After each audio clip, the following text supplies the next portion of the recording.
Bienvenidos y bienvenidas a nuestra quinta sesión de webinars de formación financiera de Mutual Médica. Vamos progresando en este programa y esperamos que estéis adquiriendo conocimientos que os ayuden en vuestras gestiones financieras, inversiones y previsiones de futuro. Hoy tenemos una sesión que complementa y profundiza la sesión de la semana pasada. En primer lugar, veremos de la mano del Dr. Javier Mareque, cirujano maxilofacial, la gestión estratégica y definición del modelo de negocio al montar una clínica privada. A continuación, Leticia Llobet, responsable del área jurídica de Mutual Médica, nos complementará la sesión con conceptos fiscales que tener en cuenta. Doy la bienvenida al Dr. Mareque. Muchas gracias.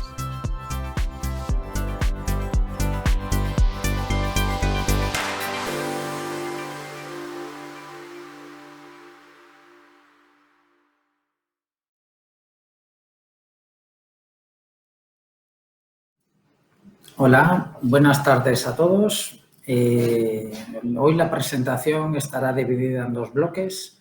Yo voy a dar la primera parte, donde he intentado estructurarlo con una serie de preguntas que creo que antes de saltar a la arena de la práctica privada, muchos de los que lo estén pensando deberían planteárselas para no perder tiempo en el camino. La segunda parte la va a dar la letrada de Mutual Médica, Leticia Llobet, en la que se comentarán detalles jurídicos, fiscales, que son muy relevantes a la hora de plantearse iniciar una actividad privada o no. En el medio de las dos presentaciones haremos una pequeña pausa para hacer unas preguntas a través del chat. Comenzamos con la presentación, la primera parte.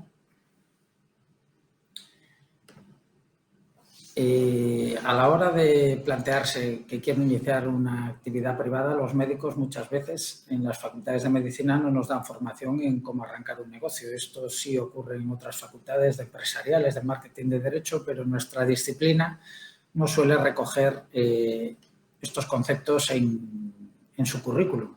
Entonces, el médico se encuentra que se ha criado en una facultad de medicina, luego ha saltado a una formación que mayoritariamente en nuestro país es a través del sistema público y cuando se plantea iniciar una actividad fuera de esto, pues le faltan herramientas para diseñar su futuro. Esto es lo que nos ayuda la estrategia y el marketing y lo que vamos a hacer durante la charla de hoy es plantear preguntas que debería hacerse cada compañero antes de tomar una decisión y no hacerlo de una manera impulsiva, de saltar a la arena y luego plantearse cómo avanzar. Entonces, la medicina ha tenido momentos en los que había muy pocos médicos y les sobraba trabajo. Luego se abrieron las facultades de medicina y obtener una plaza en el MIR a finales del siglo pasado era un auténtico suplicio. Luego se ha ido modulando la oferta y ahora parece que entramos en un escenario en que la oferta de médicos baja y la demanda de servicios médicos va al alza, con lo cual los próximos años parece que va a haber un escenario favorable a la hora de que vamos a tener menos problemas para encontrar trabajo. El problema es que la medicina es un servicio que ha ido evolucionando. Hace 80 años mi abuelo era médico en un ámbito rural, él iba a caballo a ver a sus pacientes y le sobraba trabajo, le venían a ver a casa. Luego la solución del médico rural fue cambiando, se pasaron a otro ámbito de actuación, aparecieron las especialidades médicas por un lado, quirúrgicas por el otro y ahora dentro de una unidad de traumatología hay hiperespecialidades, con lo cual hay soluciones de servicios médicos que han quedado obsoletas. Esto, una analogía que podríamos hacer es como el CD. Hubo un momento que se introdujo y todo el mundo tenía CDs, luego el CD está en plena etapa de madurez hasta que aparece el iPod e incluso el iPod ha caducado con la aparición de Spotify. Todos los servicios o productos tienen un ciclo de vida y la medicina en sí se agota y se reinventa en muchas ocasiones. Tenemos que hacer un análisis de lo que queremos ser porque igual la solución que planteamos está ya en una fase de declive.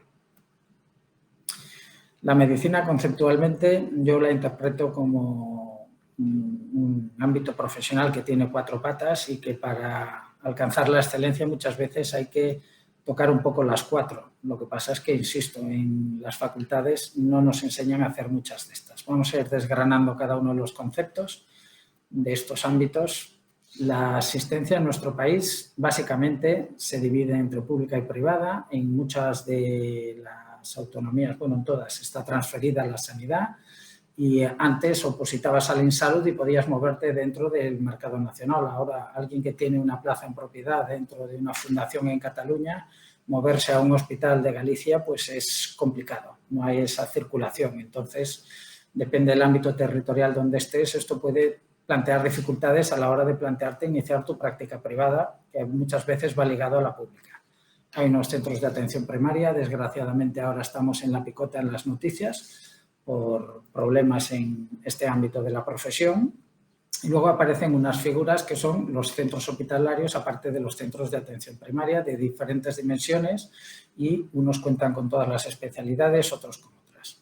Aparte de eso, en algunas autonomías ha aparecido un concepto que son las fundaciones públicas, que son entes parapúblicos en donde distintos profesionales pueden desarrollar su profesión a través de un contrato privado con un ente que tiene un contrato con el Servicio Público de Salud de la Autonomía. Y luego en la privada tenemos el ejercicio libre puro, que es un médico que se establece, pone su placa, da de alta su clínica y tira para adelante. Hay gente que decide trabajar a través de cooperativas, como fue Asistencia Sanitaria en Cataluña inicialmente, que luego para el territorio nacional se extendió a través de Asisa. Hay otros seguros médicos que son seguros de cuadro, que hay que establecer contratos con ellos para aparecer en su cuadro médico. Y luego está el universo de los accidentes laborales, que es a través de concursos y licitaciones con las mutuas de accidentes laborales. Entonces, dentro de la pública o la privada, uno puede ejercer en unas, en otras. Hay cierto régimen de incompatibilidades entre cada uno de estos guiones que los médicos también deben conocer antes de dar el salto. La pública tiene una serie de ventajas y una serie de inconvenientes, y al igual que la práctica privada. Entonces, a la hora de ejercer la privada, uno lo puede hacer como autónomo o como sociedad profesional. Paso por encima de este tema porque Leticia entrará en profundidad con terminología más precisa que la mía. Y la otra es trabajar para otro. Se puede trabajar para otro médico, se puede trabajar para una red de clínicas, para un hospital o para una compañía de seguros. Esto puede estar regulado a través de un contrato laboral, como tiene la mayoría de las personas en España, a través del régimen general, o a través de un contrato mercantil. Entonces, el problema de tomar la decisión es que hay que conocer qué riesgos asumimos. Obviamente, hay una cosa que se aplica a toda la vida, que es el binomio riesgo-rentabilidad. Cuantos más riesgos asumes, los potenciales ingresos son mucho más altos. De menos riesgo a más riesgo, yo identifico las siguientes opciones a la hora de decidir, oye, he acabado la residencia, quiero hacer algo. Puedes buscar un trabajo que te contrate en un centro médico privado con una retribución fija y tienes un complemento a tu trabajo en la pública, o ir más allá y decir, oye, yo me voy a esforzar mucho, voy a trabajar muchas horas, quiero una retribución variable. Estos modelos varían de unas regiones de nuestro país a otras y depende de la entidad con la que se establezca el convenio. O puedes decir, oye, yo me alquilo un piso o me alquilo un despacho dentro de una clínica, me contrato a mi personal y me lo hago yo todo. O incluso puedes decir, oye, me lanzo, voy a montar una clínica súper chula, compro el espacio, tengo varios contratos de personal, monto instalaciones de radiología y me monto mis quirófanos para las especialidades quirúrgicas. Obviamente esto tiene una inversión mucho más potente, el riesgo que se asume es mucho más grande, pero los potenciales ingresos también son mucho más altos. Entonces, la pública tiene sus cosas buenas y sus cosas malas, igual que la privada. En teoría hay una estabilidad laboral, las bajas están retribuidas, las cotizaciones sociales corren a cargo del empleador, la viabilidad del Sistema Nacional de Salud en otros países está en entredicho, en nuestro país aún no se ha abierto el debate, pero bueno, el mundo, si ves un telediario, parece que estamos en el día antes del apocalipsis. Todo eso hay que tenerlo en cuenta. Las condiciones laborales han ido evolucionando a lo largo del tiempo. Puede ser una valoración subjetiva, hay quien considera que son muy buenas, otras muy malas, y el tema es que cada vez hay más alto volumen de trabajo y las agendas en la pública están muy sobrecargadas. En la privada el ejercicio te lo puedes regular tú en cierto modo, es un ejercicio liberal, tiene unos potenciales altos ingresos, el problema es que tiene unos gastos fijos El médico que hace práctica privada exclusiva, si se pone de baja, al día siguiente no hay ingresos, las bajas no están retribuidas, simplemente a través de lo que tenga contratado o bien en autónomos o bien a través de la mutual médica. Hay mayor riesgo, pero mayor potencial de ingresos.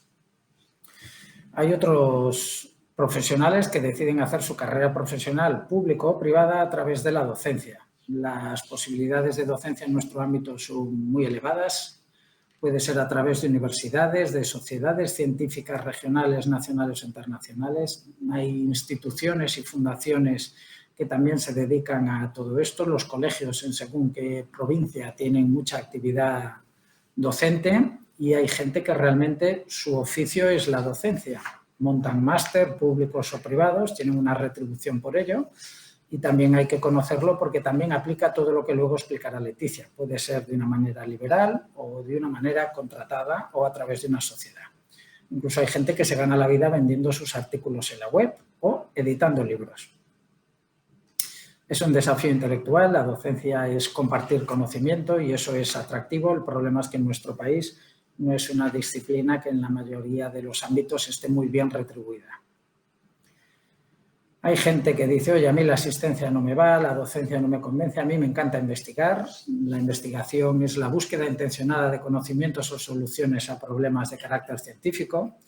Hay claramente dos disciplinas dentro de la investigación. La básica, que sería, necesitas de una gran infraestructura y va enfocada a buscar nuevas teorías sin contrastarlas con aspectos prácticos. Hay gente que mantiene su actividad asistencial, está en el mundo asistencial y a la vez dice, oye, voy a hacer investigación aplicada sobre una mejora incremental de una técnica o una nueva técnica. De nuevo estamos ante un desafío intelectual. El tema es que es muy difícil encontrar financiación. Esto ha ido mejorando poco a poco en los últimos años. Yo tuve una vinculación universitaria donde era vicedecano de investigación y la verdad las retribuciones que podíamos ofrecerle a los investigadores eran bajas. En otros países esto está muy bien retribuido.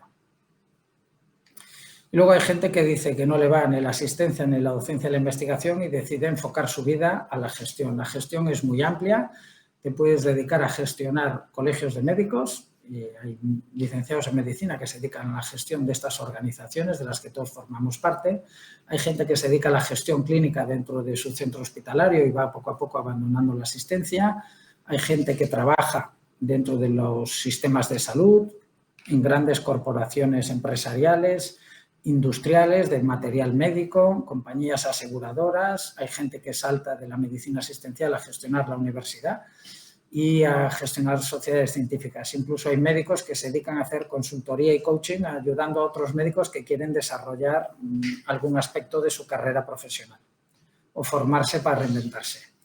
La gestión tiene retribuciones más elevadas que la investigación y la docencia y poca competencia porque a muchos médicos no le atrae. Y tiene el problema que hay que colgar la bata y que a veces eres el malo de la película con los compañeros con los que estás trabajando. Entonces, esto hay que tenerlo en cuenta a la hora de dar el paso. Tras repasar los 4 modelos que veo yo que hay en la práctica privada de la medicina, no todo es asistencia, hay otras esferas a explorar, hay que volver al punto. Oye, lo de vender artículos antes era una cosa que se podía permitir la gente, ahora la mayoría de la información ya es gratuita, intentar vivir de eso ha llegado a una etapa de declive. Debemos analizar cada una de estas cosas en qué punto de su curva de madurez está, porque todo servicio o producto va a seguir esta curva. Entonces, hay que, haciendo una reflexión sobre cuáles son las tendencias del sector ahora mismo, hay que tener en cuenta que en el ámbito del ejercicio de la medicina, antes éramos todos profesionales liberales y han ido apareciendo una serie de actores, franquicias, aseguradoras, policlínicas, grupos hospitalarios. Cada vez hay marcas con amplia notoriedad en especialidades como la oftalmología, la ginecología, la reproducción asistida, que van ocupando un espacio y que nos deben hacer reflexionar si vamos a ir bajo el paraguas de una entidad más grande o vamos a pelearnos como David y Goliat en un mercado donde hay una comercialización intensa que nadie nos enseñó a desarrollarla. Ni tenemos los soportes si somos pequeños profesionales liberales para hacer todo esto. Cada vez los profesionales de cada sector, hay más abandono de la pública y más en la parte liberal y cada vez hay más competencia, aunque parece que la pirámide poblacional va a hacer un pequeño sesgo en esta parte. Entonces, con todo esto, la gestión parece un factor clave para sobrevivir, porque lo que queremos es tratar bien a nuestros pacientes y que nuestros negocios den dinero para vivir mejor. Es lícito ganar dinero de una manera honrada, no es pecaminoso. Alternativas de tratamientos en precios bajos. Esto es un problema porque en el ciclo de vida de la solución, a medida que un servicio madura, lo que ocurre es que los precios se ajustan. Esto los oftalmólogos lo saben bien. Hace años operarte de cataratas era un tema costoso, pero que daba muchos beneficios a los compañeros. Luego apareció el láser, se convirtió en la meca, mucha gente se operaba de láser, mucha gente ya está operada y ahora el precio del láser es mucho más bajo. Entonces, entrar a comprarte el láser al final del ciclo de vida de la solución es una cosa compleja porque es una inversión muy alta y hay gente que está bajando los precios porque la solución está al final de su vida. Somos un país que tenemos grandes profesionales de la salud, eso sí que lo podemos decir en voz alta, y somos un país con un gran turismo. Muchos países de nuestro entorno la atención sanitaria privada es mucho más cara, tenemos un gran clima, una gran infraestructura hotelera, e intentar atraer el turismo sanitario es una cosa a explorar en muchas especialidades. Cada vez hay que tener en cuenta que en muchas especialidades se les abre una ventanita de hacer tratamientos estéticos. Esto, como sale del bolsillo del paciente, no está cubierto por las aseguradoras. Son tratamientos muy lucrativos. Le ha pasado a los dermatólogos. Muchos ahora dedican gran parte de su tiempo a la dermocosmética. También los oftalmólogos han pasado a hacer mucha cirugía estética de los párpados, los traumatólogos con la cirugía del juanete del pie, que tiene un componente funcional, pero también tiene un componente estético que mueve a muchas mujeres a operarse. Y luego tenemos que enfrentarnos a que hay una mejoría tecnológica alucinante en las tecnologías y los tratamientos. Todo esto hace que estemos en un entorno altamente cambiante, que lo que era una realidad absoluta hace 10 años ya no lo era del todo hace 5 y ahora puede estar totalmente obsoleta. Entonces debemos hacernos preguntas. Cada vez nuestros pacientes tienen mucho más acceso a la información, llegan a la consulta que saben nuestra vida entera y saben a veces niveles de conocimiento de la enfermedad que otros colegas no lo tienen. Entonces nosotros debemos estar conectados a la tecnología para estar hiperconectados como están nuestros pacientes con ellos. Eso da calidad a nuestros servicios. Otro tema relevante es que los pacientes cada vez son más bio, eco y quieren tratamientos más saludables y menos invasivos y cuanto más naturales, así lo relatan ellos en la consulta, mejor. Hay que ser sensible a esto, es una tendencia del mercado y debemos tenerlo en cuenta. Ya no se trata de tratar enfermedades, nosotros ahora somos prestadores de servicios médicos. El paciente ha de tener una experiencia desde que contacta con nosotros, cómo lo tratamos nosotros y nuestro equipo a lo largo de todo el proceso y eso nos va a crear una imagen de marca a nosotros y a nuestro equipo que hay que cuidar. Entonces, tenemos un problema, el mundo está cambiando a una velocidad alucinante en diversos sectores y esto repercute en el ámbito de la salud. Primero fue la crisis del 2008, luego llegó el COVID, los sistemas de salud están como están. Esto es un problema, pero a la vez es una oportunidad. Hay que elegir en qué podemos diferenciarnos, en qué podemos aportar valor. Hay que hacerse muchas preguntas a uno mismo e intentar saltar al mercado lo más armado posible. Pero para eso hay que definir muy bien qué modelo de negocio quiero ser. Dentro de todas las especialidades hay microcosmos. Dentro de la mía, la cirugía maxilofacial, hay gente que se dedica a hacer cirugía oncológica de cabeza y cuello, hay quien trabaja en hospitales traumatológicos haciendo solo traumatismos, hay médicos que solo hacen tratamientos infantiles de deformidades, hay quien se dedica a la cirugía estética en exclusiva, hay quien rehabilita bocas y hay quien hace un poco de todo. Todas son válidas, lo que tenemos es que ser sinceros con nosotros mismos, elegir un modelo de negocio y enfocarnos hacia ese ámbito. Y para eso hay que hacerse preguntas. ¿Qué quiero ser? ¿Hacia dónde quiero ir? ¿Cómo crear valor? E intentar hacerlo. Esto es un método clásico que se enseña en las escuelas de negocios. Es el método Canvas que nos hace reflexionar. Estas preguntas son válidas si quieres montar una peluquería o si quieres montar una clínica, porque son preguntas genéricas, pero que debemos aplicárnoslas todos. Entonces, lo primero es definir segmentos dentro del mercado. Hay un universo de pacientes ahí fuera hacia cuáles me quiero dirigir. Quiero atacar a todos, quiero ir a pacientes con alto poder adquisitivo, quiero ir a tratar a gente normal. Entonces, tengo que analizar qué necesidades tienen y qué valor les puedo crear yo. Entonces, si quiero ser el oftalmólogo que opere a toda la ciudad de Barcelona, lo llevo mal, porque aquí hay muchas clínicas muy buenas y es imposible abarcar a toda la población. Quiero ser un microespecialista que solo hago retina quirúrgica, pues también tendrás tu competencia. El tema es elegir qué segmento quiero ir y elegir la mejor herramienta para llegar a todos ellos. Hay que decidir qué propuesta de valor les quiero ofrecer, qué voy a ser, muy bueno técnicamente o quiero que tengan una experiencia completa, muy amable, un equipo que les dé mucho seguimiento. Hay que definir muy bien qué problema estamos solucionando, qué necesidades tienen ellos y diseñar la experiencia, desde que el paciente nos busca a que nos intenta contactar hasta que lo damos de alta. Entonces, hay muchos canales que podemos comunicarnos y ofrecerle a la gente nuestra propuesta de valor. Oye, pues yo me voy a dedicar a la cirugía estética, pues habrá que estar muy activo en Instagram, contactar con ese gremio que ha aparecido de influencers, toda esta cosa, porque la gente que se mueve a hacer estas cosas muchas veces utiliza esos canales para asesorarse y tomar sus decisiones. Luego hay un tema de costes. No te puedes permitir poner un anuncio a una página en un periódico de gran tirada porque eso tiene un gran coste. Entonces hay que hacer un análisis de rentabilidad de las acciones que vas a elegir. La relación con los clientes, pacientes, porque al final son pacientes pero también son clientes. En el momento que alguien hace un desembolso directo a nuestros centros o indirecto, pagándole a una aseguradora, esperando una atención de nosotros, debemos satisfacer todas sus expectativas. Entonces, hay que ser honestos y cumplir lo que expliquemos que vamos a hacer. Hay que definir muy bien que el paciente tenga claro qué costes tiene que afrontar él, qué costes tiene que afrontar su compañía de seguros y integrar todo eso en un modelo de negocio que sea ágil, transparente, honesto y competitivo. Entonces, a la hora de plantear cualquier negocio nos debemos plantear de dónde nos va a llegar el dinero. Vale, yo quiero abrirme una consulta en un piso, me alquilo el piso, pero el día siguiente de obtener la licencia de actividad y poder abrir, ¿cuál va a ser mi fuente de ingresos? ¿Me van a estar los pacientes esperando en la puerta? ¿Voy a cobrar de una compañía de seguros? ¿Va a haber un centro médico que me los derive? Debemos hacer muy bien las cuentas de cuáles son nuestros potenciales ingresos para elegir qué nivel de inversión estamos dispuestos a asumir.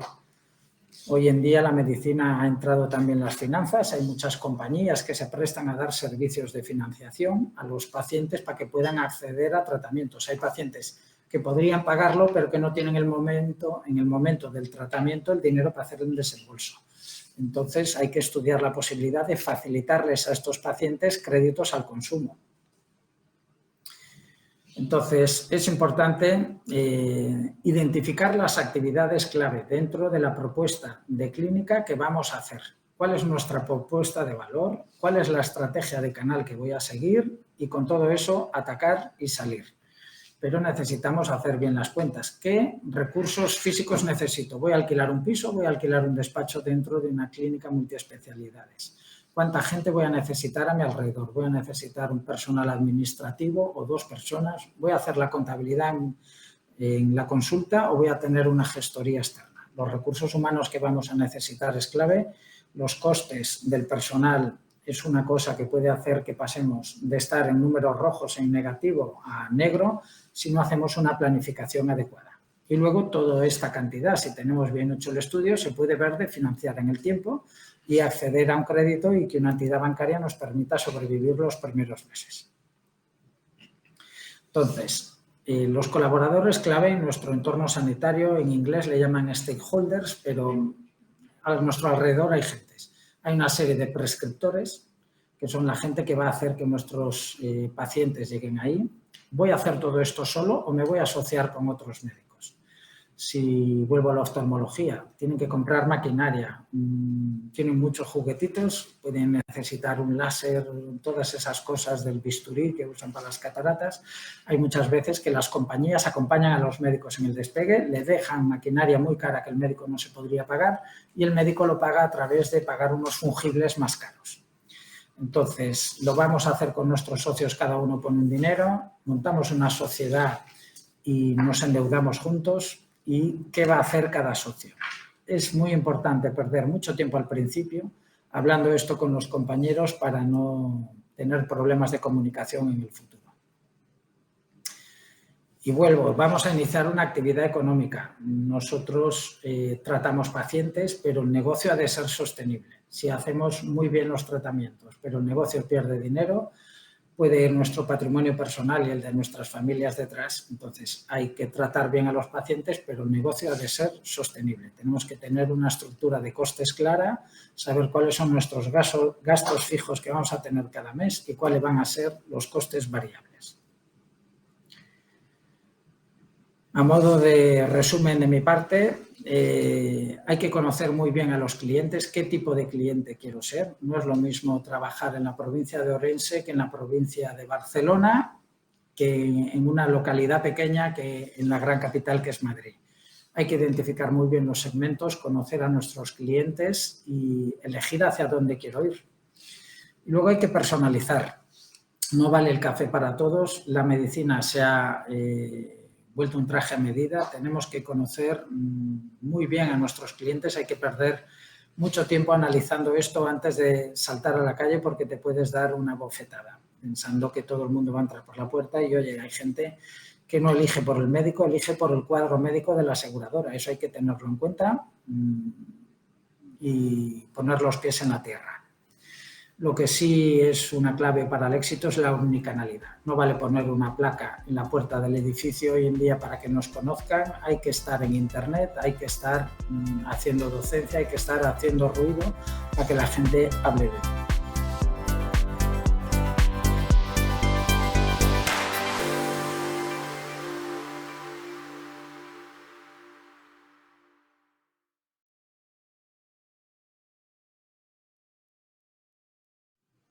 Hola, gracias doctor Mareque, buenas tardes a todos. Yo voy a intentar resumir en esta menos de media hora que nos queda, si me permitís, la parte práctica de la parte práctica. Efectivamente, en la presentación que os hemos preparado, nos planteamos la pregunta de qué tengo que hacer para iniciar mi actividad por cuenta propia y yo voy a intentar resumir todas estas cuestiones de tipo más legal, de tipo más práctico, todo lo que son impuestos, el alta de autónomos, lleva IVA, no lleva IVA, qué es lo de la declaración censal, tengo que constituir una sociedad o no tengo que constituirla. Y por último, también intentaré dar algunas pinceladas de cuando ya decidimos que tengo que tramitar una alta como autónomo, también explicaros muy brevemente la figura de la mutualidad, la figura de mutual médica, que para los médicos españoles es una alternativa a la alta en autónomos. ¿De acuerdo? Así que con este objetivo, que espero que no sea excesivamente ambicioso, voy siguiendo el guión de esta presentación, que además también permitidme que os diga que evidentemente la compartiremos con vosotros al final de la sesión, con lo cual si tenéis alguna duda o queréis acabar de aclarar algún concepto, espero que aquí lo encontréis también en resumido. ¿De acuerdo? La primera idea, nos parecía interesante empezar con aclarando esta pregunta que te planteas como médico cuando decides hacer actividad por cuenta propia, pues es esa pregunta un poco, ¿no?, casi del ser o no ser de Hamlet, es ¿soy autónomo o no soy autónomo? Y eso es importante detenernos un poco aquí y sería casi como la base, ¿no?, de estos conceptos que tenemos que tener claros, como explicaba el doctor Mareque también, ¿no?, cuando decides lanzarte a la arena de hacer actividad por cuenta propia, entender cuándo serás un autónomo y cuándo puede ser que estés haciendo en realidad pues, actividad privada o ejerciendo la medicina en el marco de determinadas estructuras a través de una clínica, pero con un contrato laboral, ¿de acuerdo? Creo que esto es una idea tal vez un poco muy legal, pero sí que creo que es súper importante que la tengamos clara, ¿no? El autónomo, también denominado trabajador por cuenta propia, es como su nombre indica, alguien que trabaja por su propia cuenta, alguien que organiza su propio trabajo, sus propios medios, su propia maquinaria. Como explicaba también el doctor, pues su consulta, su forma de organizarse y todo eso para su propio beneficio. ¿De acuerdo? Como os pongo aquí en estas ideas a la izquierda, resumen, es alguien, un autónomo es el que tiene la capacidad de organizar su propio trabajo, por lo cual entra en contraposición, ¿no? Como en contra de lo que sería un trabajador por cuenta ajena, que es un trabajador en el marco laboral, que es alguien que responde a las directrices, las instrucciones y los horarios de alguien que es su jefe. Ese es un trabajador laboral. Nosotros estaríamos en el modelo de actividad privada, trabajador por cuenta propia o autónomo. Además, tenemos otra pregunta. Como os pongo aquí, ¿a través de una empresa o sin empresa? Porque el médico, cuando hace la medicina por cuenta propia, ya como autónomo, puede decidir hacerlo directamente él como persona física o a través de una empresa. Así que tendríamos otra pregunta, ¿no? Otra gran duda. ¿Ejerzo a través de una sociedad o mejor yo directamente como persona física? Bien, la respuesta aquí no es unívoca, es decir, dependerá de las circunstancias, de tus circunstancias personales, al final del modelo de negocio que hayas diseñado.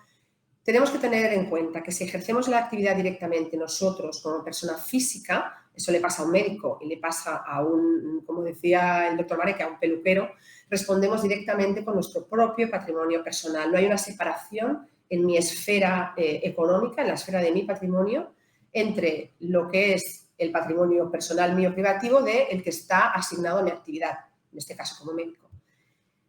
Y tributaremos directamente en nuestro IRPF, en el impuesto sobre la renta de las personas físicas, por esta actividad directamente. En cambio, si constituimos una sociedad mercantil, ya hemos interpuesto un ente y tenemos allí algo nuevo que ha nacido, que necesita pues, su denominación social, como os explicamos aquí, unos estatutos sociales, tiene que ser inscrita en el registro mercantil y la sociedad es un nuevo ente, como decía, que tributan el impuesto sobre sociedades.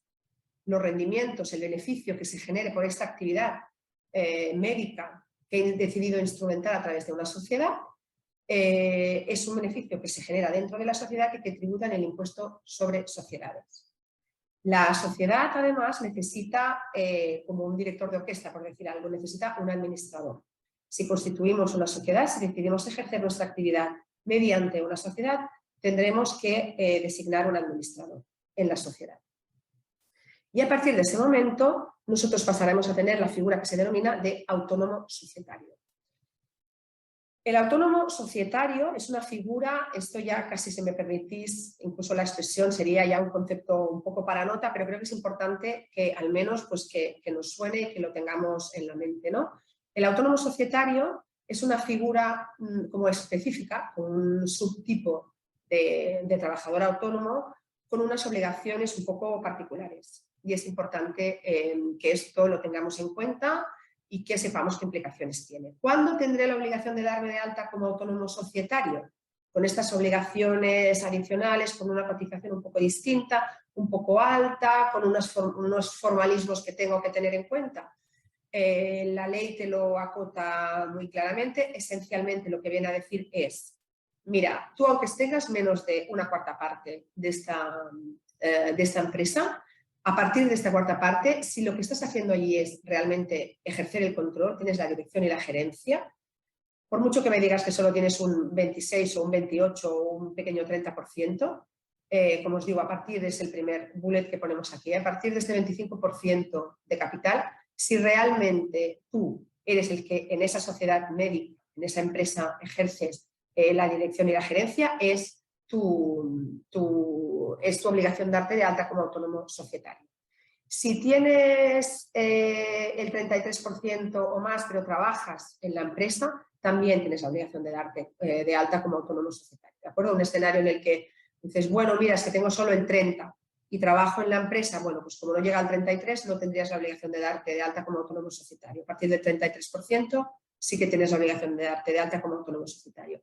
Y por último hay un supuesto que lo hemos puesto aquí pues para que os conste, es que la ley contempla el supuesto en el caso de que haya relaciones familiares, es decir, el caso en el que tú no eres socio de la empresa, trabajas en esta empresa, no eres socio de la empresa, pero el que es socio de la empresa, el que tiene el control de la empresa, es tu cónyuge. Pues en este caso también, de alguna manera, la normativa de seguridad social no trata esta unidad como un todo y dice, bueno, en definitiva, al final eres tú el que controla esta sociedad, con lo cual tienes que darte de alta como autónomo societario. Para recapitular, entonces, dependiendo de si lo hago como persona física o a través de una sociedad, y recordar que en este subgrupo de lo hago a través de una sociedad, tener en cuenta cuándo tendrá que saltarme una pequeña alarma de soy autónomo societario, es decir, no solo soy un autónomo que tiene una sociedad y ejerce a través de una sociedad, sino que además hay una situación de control sobre esa sociedad que me obliga a darme de alta como autónomo societario. Independientemente en este escenario, para que lo tengamos claro y entendamos estas implicaciones. Si no existe esta sociedad, yo ejerzo la medicina como persona física, yo directamente, ¿no? Como a pulmón libre sin esta sociedad interpuesta, todo lo que yo genere por esta actividad del ejercicio privado, ¿no? Mi actividad como oftalmólogo, como dermatólogo, como médico, tributa en el IRPF con lo que se denomina rendimiento de actividades económicas. ¿De acuerdo? Los rendimientos tienen una serie de normas de lo que puedes desgravarte, de lo que no, los gastos, la periodicidad de estos gastos, etc. Pero está en tu IRPF, como en la bolsa global de ingresos que tienes en tu impuesto sobre la renta de las personas físicas. No es solo una cuestión de etiqueta, ¿no? Los abogados, ¿no? Le ponemos todas estas categorías a todas las cosas, pero es importante entenderlo para entender las implicaciones fiscales. Ejercer la medicina como persona física directamente implica que todo lo que yo genere por esta actividad irá a mi bolsa del IRPF y para que lo podáis entender, al final se suma como se le suma una nómina. ¿De acuerdo? Para aquellos médicos que también simultáneamente tengan una actividad por cuenta ajena en un hospital o en una clínica en el marco de una relación laboral, tendrán una nómina. Todos sabemos cómo tributan las nóminas en nuestro IRPF, pues en definitiva las actividades económicas están en otra página aparte de la declaración y tienen unas normas un poco distintas de cálculo, pero en definitiva se suma todo. Todo eso suma mi bolsa de rendimientos, de beneficio al final del año que le digo a Hacienda, mire usted, he ganado esto. En cambio, si lo hago a través de una sociedad, si ejerzo mi actividad a través de una sociedad, recibiré la nómina de la sociedad y esto se integrará en mi IRPF como rendimientos, pero siendo autónomo societario lo que tendré es que facturar y se integrarán en mi IRPF como actividades económicas. Enseguida explicaré brevemente, intentaré resumir esta aplicación, ¿no? La distinción entre rentas de trabajo y actividades económicas. Pero lo importante en este caso es que tengáis presente que la sociedad también tributa. Desde el momento que constituimos, ¿no? Este ente interpuesto, esta sociedad tiene que presentar su impuesto sobre sociedades, tiene que liquidar el impuesto igual que una persona física. La sociedad paga impuestos por los beneficios que genera y dentro de sus gastos tendrá pues, eventualmente los honorarios que le pague a los distintos socios de la sociedad, a los distintos médicos que están prestando servicios en la sociedad. Muy rápidamente, solo para que también nos suene, porque es muy ambicioso tocar todos estos temas de la parte práctica de la constitución de montar una consulta, pero mencionar muy rápidamente el IVA, que es habitual, que además, por ejemplo, si tú recurres a un gestor que te ayude a montar la actividad, pues se puede liar un poco con el IVA, ¿no? Ten en cuenta el IVA. A ver, en el ámbito médico, por lo general, la actividad médica no lleva IVA. Es decir, nosotros cuando le cobramos a un paciente por una visita, eso no lleva IVA. Con lo cual, toda la actividad que hagamos como médico no va a llevar IVA, no vamos a facturar IVA. En los recibos no hay una parte de IVA, como sí que tienes un recibo pues, cuando te cobra un servicio cualquier profesional, ¿no? Desde un auditor o un abogado o el lampista.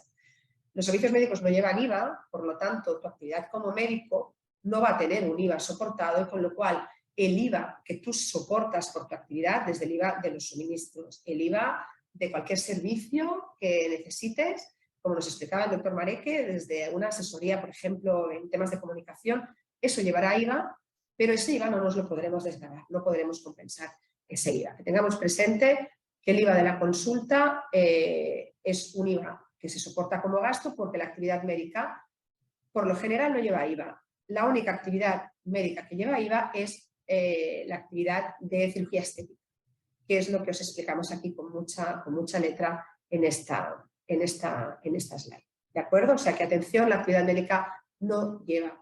¿De acuerdo? Os hemos intentado resumir cuando Hacienda entiende que algo es estético y algo no es estético, porque seguro que a nadie se le escapa que en muchos casos pues, puede haber cierta confusión de, bueno, esto es estético o no es estético. Y otro impuesto muy interesante y que seguramente os sonará, que es el impuesto de actividades económicas. El impuesto de actividades económicas es un impuesto local, es decir, que lo gestiona en tu ayuntamiento. Si tú decides abrir tu consulta desde Madrid capital o Astorga, da igual, tendrás que darte de alta en el IAE. Es un impuesto, como os explicamos aquí, que para las personas físicas o jurídicas que desarrollen una actividad profesional o empresarial en España se tienen que dar de alta, pero la persona física está exenta. Y las empresas solo a través de una facturación de más de 1 millón de euros, una cifra de negocios de más de 1 millón de euros. Con lo cual, es muy posible que nuestra consulta, incluso si después de analizar todo esto que hemos estado explicando, decides constituir una sociedad, resulta que tienes un control que te obliga a darte de alta como autónomo societario, etcétera, etcétera, mientras no llegues al 1 millón de euros de cifra de negocios, el IAE no va a suponer un coste. Pero es importante tenerlo en cuenta porque mediante el IAE Hacienda identifica tu actividad, ve qué volumen de actividad haces, etc. ¿De acuerdo? Entonces, bueno, que nos suene el IAE, que no nos asuste porque es un impuesto que a priori no va a suponer un gran incremento de costes en nuestro esquema de costes de la actividad, pero hay unos formalismos que tengo que cumplir, tengo que darme de alta en unos determinados epígrafes, etc. El IAE tiene, como os digo, unos epígrafes en función de si la actividad es empresarial, si es profesional o si es artística. En el caso de vosotros los médicos es una actividad profesional y hay un epígrafe específico dependiendo de si es una especialidad u otra, el 831, el 832 y el 833.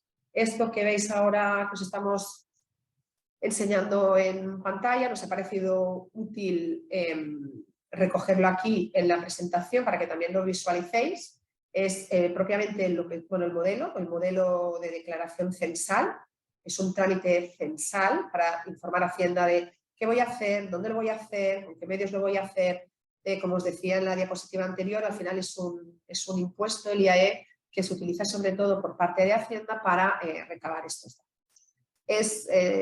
Como dice su nombre, es un censo. O sea, Hacienda necesita tener este censo, le llama censo de obligados tributarios, y este trámite de alta en el IAE, de alta en el censo de obligados tributarios, es un trámite que no es una nimiedad, es un trámite que es importante, es habitual que se nos pase, puede ser que si al final decidís lanzaros a esta aventura pues mediante un gestor, por ejemplo, pues bueno, seguro que el gestor os lo recordará, ¿no?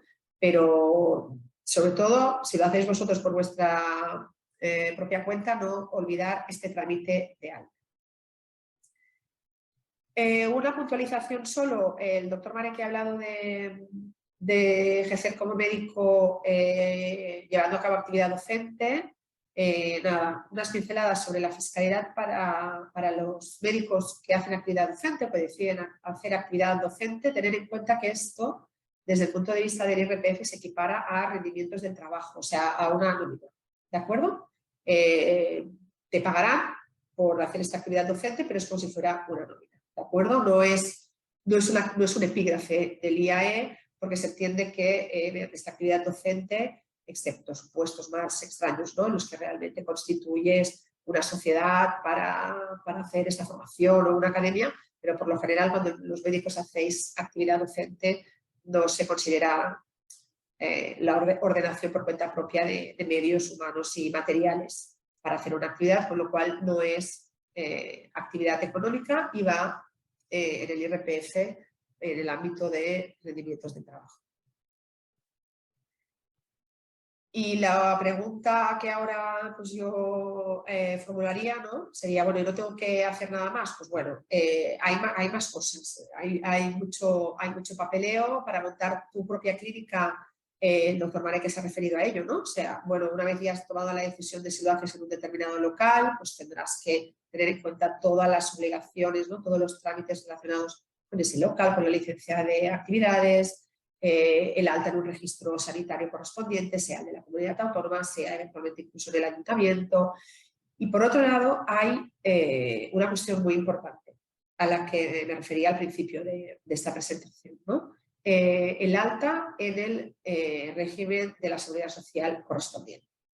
Cuando ya hemos resuelto todas las preguntas que nos formulaba el doctor Mareque, de qué voy a hacer, cómo lo voy a hacer, a quién me voy a dirigir y qué herramientas voy a utilizar, y hemos resuelto una parte importante de las preguntas que yo también he ido poniendo sobre la mesa, ¿no? Voy a hacerlo yo directamente como autónomo, voy a hacerlo contratado por alguien, con lo cual va a ser una relación laboral.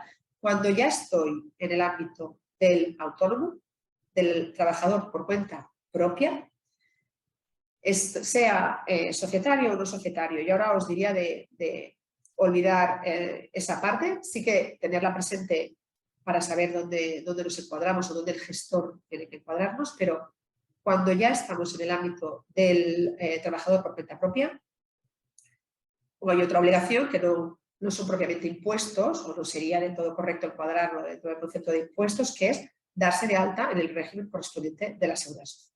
¿De acuerdo? Tengamos presente que cualquier actividad implica la obligación de alta en algún régimen de la seguridad social. ¿De acuerdo? Os he puesto aquí la puntualización porque como vamos a compartir esta presentación, tampoco quería que quedara ahí escrito que cualquier actividad, porque sí que puede ser que tú hagas una actividad por cuenta propia que no tenga carácter habitual, que sea realmente puntual. En este caso no te tienes que dar de alta de autónomos, pero no es lo que estamos analizando ahora. Estamos aquí ahora justamente en este módulo para ver, oye, cuando yo ya monto mi propia clínica, cuando ya empiezo a ejercer yo la medicina por cuenta propia. O sea que no estamos en este supuesto, ¿no?, más residual, pero que puede darse de una actividad puntual. Fuera de estos supuestos, que son, como os digo, más residuales, a la que tú empiezas a hacer una actividad, tienes que tener presente que te tienes que dar de alta en algún régimen de la seguridad social. Y digo en algún régimen porque para autónomos existe el RETA o existe Mutual Médica. ¿De acuerdo? Como os explico aquí en este cuadro resumen. El RETA o Mutual Médica. Los médicos son de las pocas profesiones en España, junto con abogados, curadores, arquitectos técnicos, ingenieros técnicos, gestores administrativos, y creo que no me olvidaba nadie. Los médicos son de las pocas profesiones en España que pueden optar entre el alta en autónomos o el alta en su mutualidad alternativa. Y Mutual Médica es la mutualidad alternativa para los médicos españoles. Para explicar esto, hemos adjuntado a la presentación, y ahora no lo proyectaré porque es un vídeo de 3 minutos y es excesivamente largo, pero lo tenéis disponible en nuestra página web, lo tenéis disponible en el canal de YouTube de Mutual Médica, y ahí se explica muy, muy claramente cuáles son estos pasos a seguir y estas obligaciones respecto al alta en el RETA y a la opción por una alternativa. En resumen, se explica en este vídeo y lo veréis muy claramente, y de hecho es un poco una recapitulación de lo que hemos venido viendo hasta ahora. Tener en cuenta estas obligaciones tributarias, tener en cuenta, por ejemplo, el seguro de responsabilidad civil, y luego, a nivel legal, pues seleccionar este régimen. En Mutual Médica existe una cobertura que se llama MEL, que es el médico de ejercicio libre. Tenéis toda la información sobre esto en la página web de Mutual Médica. Es como un pack de seguros que cubre incapacidad laboral, que cubre dependencia, que tiene una componente de ahorro y una componente de jubilación, y que en definitiva es una alternativa al RETA. ¿De acuerdo? Sería un poco lo que me gustaría acabar de transmitiros, y que creo que es un elemento muy importante pues, para tener un poco esta foto, súper esbozo de la parte práctica de cómo empezar la actividad por cuenta propia y de cómo montar mi clínica. Cuando tenemos que optar entre el RETA o Mutual Médica, pues tener en cuenta que existe esta cobertura alternativa, que hay un seguro que es mediante una entidad privada, que las primas que pagas a este seguro tienen una desgravación, o sea, son gasto en el IRPF exactamente igual que lo que pagarías en el RETA, pero con un funcionamiento muy distinto, porque evidentemente lo contratas a través de una entidad privada, es un seguro privado, es un seguro se denomina técnicamente de capitalización individual, es decir, es tu propio ahorro, ¿no? Como tu propio cajón de ahorro donde tienes un capital de jubilación, una cobertura para un caso de incapacidad que te sirve como alternativa al RETA.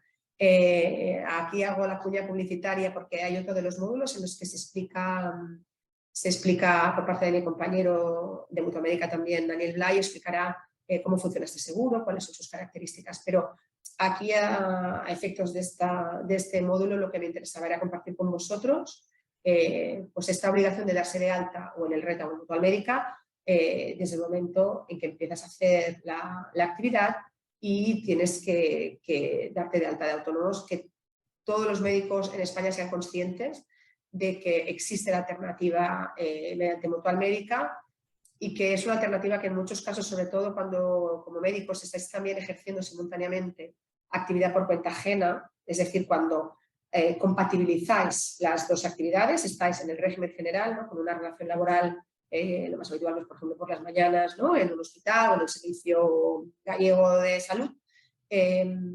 Por esa actividad estás en el régimen general, ya estás cotizando en el régimen general de la Seguridad Social con un tipo de cotización muy alto, con lo cual, bueno, la que inicias actividad privada, si vas al RETA, tienes que pagar igualmente el RETA, pero no son prestaciones que se suman, ¿no? Y en ese sentido, realmente, el hecho de contar con una entidad alternativa, con una entidad privada alternativa, es una gran suerte que tienen los médicos, junto con los abogados y los arquitectos y los procuradores, como os decía, y nos parece que es súper importante que también lo tengáis en cuenta, por mucho que parezca, como os decía, esta cuña publicitaria.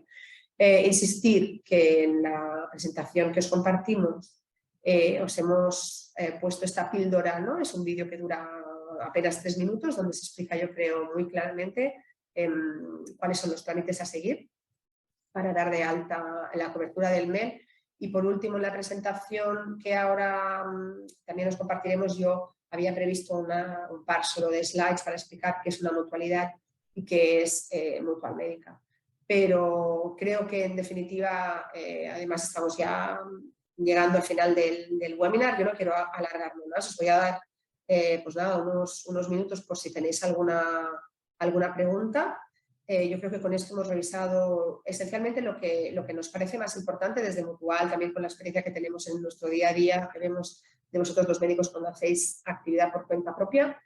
Y nada, en la confianza de que os ha parecido útil, de que es un buen resumen y que va a ser, pues nada, que sea un comienzo para ir viendo cómo empezar vosotros esta actividad.